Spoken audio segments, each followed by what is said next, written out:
আসসালামু আলাইকুম প্রিয় বন্ধুরা, আপনারা সবাই কেমন আছেন?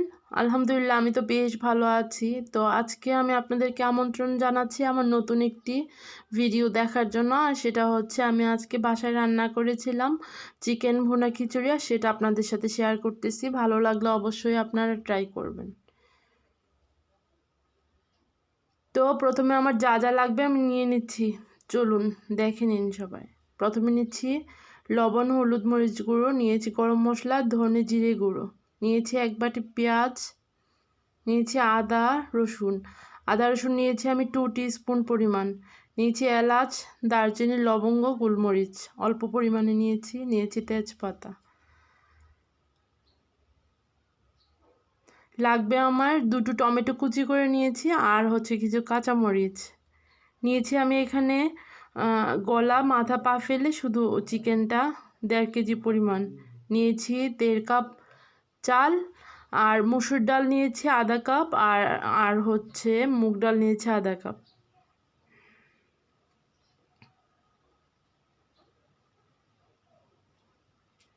দিয়ে দিচ্ছি পরিমাণ মতো তেল।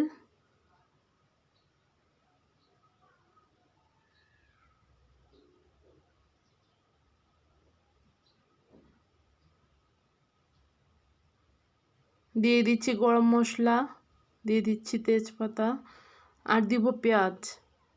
দিয়ে আমি ভালো করে একটু হালকা ব্রাউন পর্যন্ত ওয়েট করব।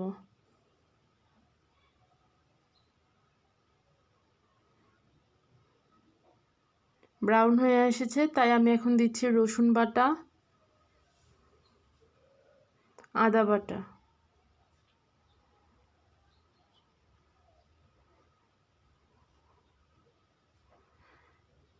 নিচে রুটিন মশলাগুলো দিয়ে দিলাম,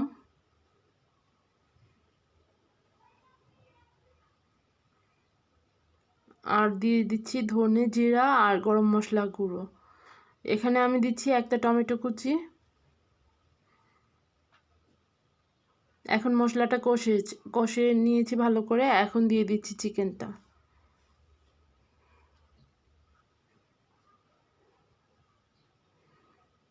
চিকেনটা আমি খুব ভালোভাবে কষিয়ে নিব যতক্ষণ না এটা থেকে তেল ছেড়ে দিচ্ছে। আর এটা আমি 90% রান্না করে নিয়েছি, আর হচ্ছে 10% বাকি রেখেছি। সেটা যখন আমি চাউলের সাথে অ্যাড করব তখন এটা হয়ে যাবে।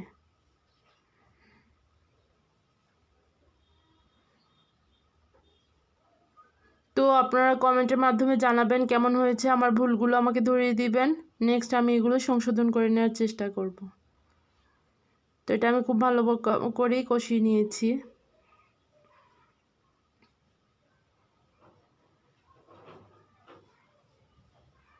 তেল ছেড়ে দিয়েছে।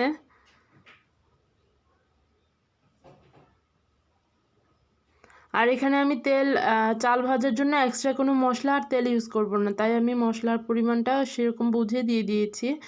আর হচ্ছে এখন আমি মাংসটা উঠিয়ে নিব।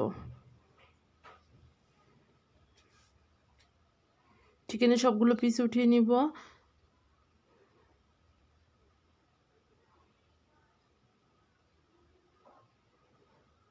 আর মশলাটা খুব ভালোভাবে নেড়ে শুকিয়ে নিলাম।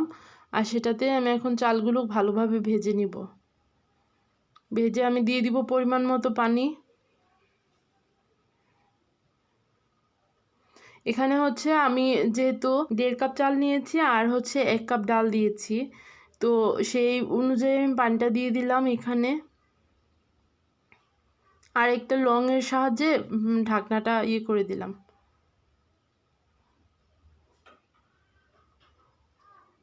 কাঁচামরিচ দিয়ে দিলাম।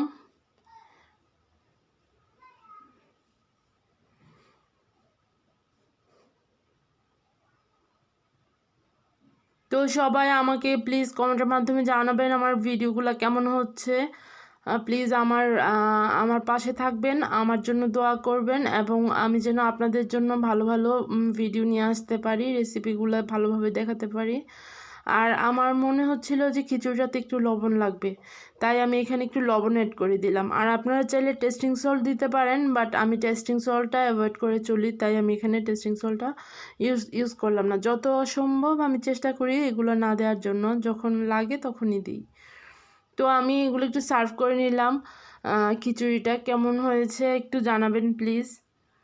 আর যে কোনো জিনিস আসলে মানে রান্না যেমনই হোক, আপনার ডেকোরেশনটা যদি ভালো হয় এটা খেতে আসলে আনন্দ করে বাচ্চারা এবং বড়রা সবাই খেতে পছন্দ করে।